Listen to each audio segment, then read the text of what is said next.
자, 여러분 안녕하십니까? 자, 그동안에는 원웨이 판넬이 모양이 이런 모양의 E 시리즈가 있었는데요. 이번 7월 달에 신규 모델로 3 시리즈가 나왔습니다. 3 시리즈하고 2 시리즈하고 다른 게 어떤 게 있는가 하면요. 내부에 와이파이 모뎀을 연결할 수 있는 공간이 생겼고, 그 다음에 외부에는 LG에서 사용하는 ThinQ라는 로고가 각인이 되었다. 보통 우리가 원웨이 판넬 같은 경우에는 두 종류가 나옵니다. 무광이 나오고 유광이 나오고. 근데 제가 이제 이렇게 설치를 해보니까 그냥 일반 사무실 같은 경우에 텍스로 되어 있는 쪽에는 무광을 설치하면 그나마도 크게 표시나지 않고 그런 대로 괜찮고요. 그 다음에 일반 아파트 같은 경우에나 아니면 스코보드로 해가지고 위에 천장에 도색을 한다든지 아니면 도배를 해서 모양을 낼 때는 유광이 훨씬 더 예쁘게 보입니다. 모양도 좋고요. 무광보다 유광이 많은 정도 좀 더 비쌉니다. 지금 왜 이렇게 이제 공지를 하는가 하면 지금 기존에 있는 2 시리즈 판넬과 지금 새로 나온 신규 3 시리즈 판넬이 나왔지 않습니까?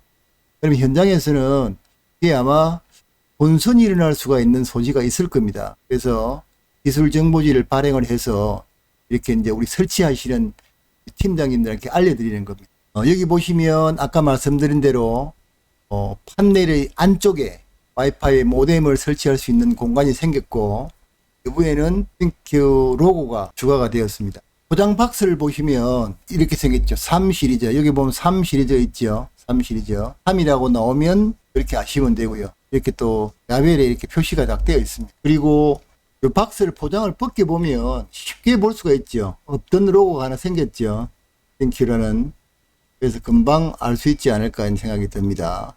모델 보시면 3, 2 이렇게 이제 되어 있으니까 구분이 갈 수 있지 않을까 하는 생각이 들고, 지금 보시면 PCB에 와이파이 파랑 4핀 하넷을 꽂을 수 있는 잭이나 새로나 신규로 이제 나와 있어요. 그리고 이제 이거를 다 설치를 하시고 하넷을 연결을 하게 되면 우리가 이거는 동작을 시켜야 되지 않습니까? 그러면 이제 리모컨이 주로 이제 공청 키트가 달려 있는 타입이 있고 일반 리모컨 타입이 있지 않습니까? 가운데 보시면 온도 내리고 올리는 버튼 양쪽에 그 버튼을 동시에 3초 이상 꾹 누르고 있으면 삐빅 하는 소리가 나면서 LED가 전멸을 합니다. 만일의 경우에 삐빅 소리도 안 나고 LED도 전멸하지 않으면 우리가 와이파이 모뎀을 우리가 잘못 연결했든지 아니면 모뎀이 불량이라고 판단하면 되겠습니다. 와이파이 모뎀은 이렇게 생겼어요. 우리 설치하시는 분들은 스마트폰으로 LG MV를 연결해서 시스템 에어컨을 모든 안에 내부를 들여다볼 수 있지 않습니까? 그렇게 생겼어요. 똑같이 생겼어요. 그래서 크기가 얼마나다는 걸 알 수가 있을 겁니다. 또 판넬 있는 내부를 보면 이곳에 와이파이 모뎀을 이렇게 딱 끼워서 설치할 수 있는 게 있고, 그 다음에 여기에는 50cm 하네스가 하나 연결되어 있어요. 그래서 여기다 꽂고 그 다음에 PCB 쪽에 여기에 파란색 4핀을 딱 꽂으면 되고요. 동작시키면 되겠습니다. 이렇게 해서 설치는 하면 되는데, 등록 방법은요, 제가 아직까지 이제 7월달에 신규로 나와서 이렇게 해가지고는 해보지는 않았는데, 옛날에 상업용 스탠드 모델을 한번 해보니까 그렇게 어렵지 않습니다. 또 자세한 내용은 제가 다음에 이걸 판매를 해서 직접 하는 부분을 시연을 한번 해볼게요. 그리고 이제 우리 영업하시는 분들, 최근에 이제 아파트 같은 경우에나 사무실 같은 경우 좀 젊으신 분들, 이런 분들한테 이걸 한번 권할 필요가 있겠습니다. 지금 새로 신규로 지어지는 아파트 같은 경우에는 집에서 엘리베이터를 타기 위해서 나올 때 버튼만 누르면 엘리베이터가 자동으로 우리가 살고 있는 호수까지 딱 올라와 있지 않습니까? 그리고 이제 우리 아파트에도 그렇게 이제 설치가 되어 있는데, 공동 세대에 들어가는 입구에 이제 이렇게 자동문이 달려 있지 않습니까?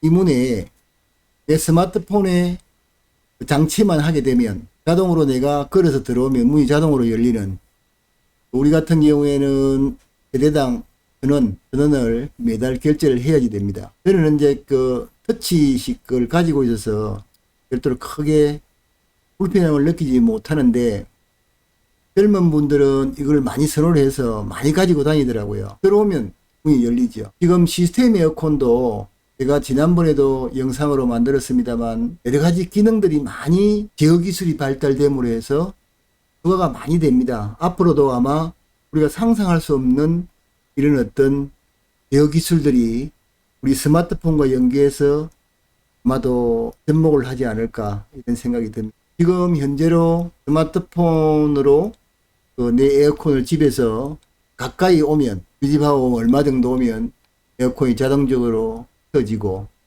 또 내가 나가면 자동적으로 에어컨이 꺼지고 뭐 이런 어떤 기능들부터 시작해서 스마트폰을 잘 다루는 이런 분들이 암만 해도 연세가 좀 드신 분보다는 젊은 분들이 잘 다루지 않습니까? 이런 분들과 연결해서 상당히 좋은 기능들을 많이 이제 넣을 것 같아요. 그래서 앞으로 이제 좀 기대를 하고 있는 게 에어컨의 발달 기술은 내가 봤을 때는 아마도 제어 기술이 아닌가 이렇게 생각해요. 옛날에는 우리가 벽걸이 설치하고 가정집에 이제 스탠드형 설치할 때 기능이 나왔을 때 아마 좀 연세가 좀 지긋이 드신 우리 설치 이런 분들 그때 기억이 날 겁니다. 처음에는 좀 생소했죠.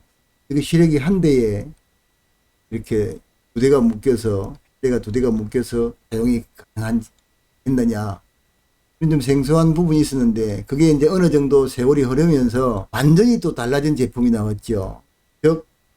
메인 배관이 한 개만 들어서 분배를 해서 쭉 가다가 뭐 안방 주고 쭉 가다가 거실 주고 쭉 가다가 주방 주고 쭉 가다가 뭐 걷는 방 주고 이런 이제 시스템 에어컨이 개발이 돼서 출시가 되었지 않습니까? 처음에는 이거를 설치하는 것도 좀 생소했고 어떻게 로직이 만들어져서 이렇게 동작을 하지 하는 이런 좀 생소한 기분도 있었어요. 초창기 트윈은 실제로는 안에 컴프레셔가 두 개 들어서 각각 독립적으로 운전을 했습니다. 시래기 통만 하나고 그러다가 시래기 컴프레셔가 하나가 이제 필요한 만큼의 냉매를 뭐 벽걸이도 주고 스탠드 주고 3인도 나왔었죠. 요즘 3인은 안 나오는가 봐요. 그렇게 수요가 많지 않아서 한번 생산하게 되면 라인에 한번 올려서 많은 물량을 만들어내야 되는데 그만큼 나가지 않으니까 트윈은 지금도 계속해서 만들어내고 있고 시스템 에어컨으로 많이 바뀌고 앞으로도 우리 에어컨 쪽에 통신기술 발달과 제어기술의 발달이 접목되어서 많은 부분 발전을 할 거라 저는 이제 생각을 하고 그래서 우리 설치하는 팀장님들께서는 시간 날 때마다 이렇게 새로운 기술이 어떤 게 접목이 되고 설치할 때는 어떻게 해야 되는지를 좀 잘 눈여겨보셨다가 설치할 때 고생하지 마시고 한 번에 설치를 하실 수 있게끔 기술을 연마를 하시기 부탁드립니다. 날씨가 무척 더워요. 그래도 뭐 어차피 우리는 또 에어컨을 판매를 해야 되고 설치를 해야 되는 어떤 사명을 가지고 있기 때문에 지금도 현장에서 땀 흘리면서 많은 분들이 설치를 하고 있을 거예요. 가뜩이나 올 같은 경우에는 가정용 에어컨들이 많이 판매가 되었다고. 저는 뭐 시스템 에어컨 쪽이라 가정용 에어컨 좀 다르긴 하는데요. 그는 가정용 에어컨이 많이 트윈은 쪽이나 이런 쪽으로 많이 되는 것 같아요. 설치를 하려고 그러면 일주일씩 기다려야 된다고. 그래서 이런 기능들을 잘 하고 계시면 편하게 설치를 할 수 있다고 생각해서 날씨 더운데 고생 많이 하시고 그러시기. 자, 감사합니다.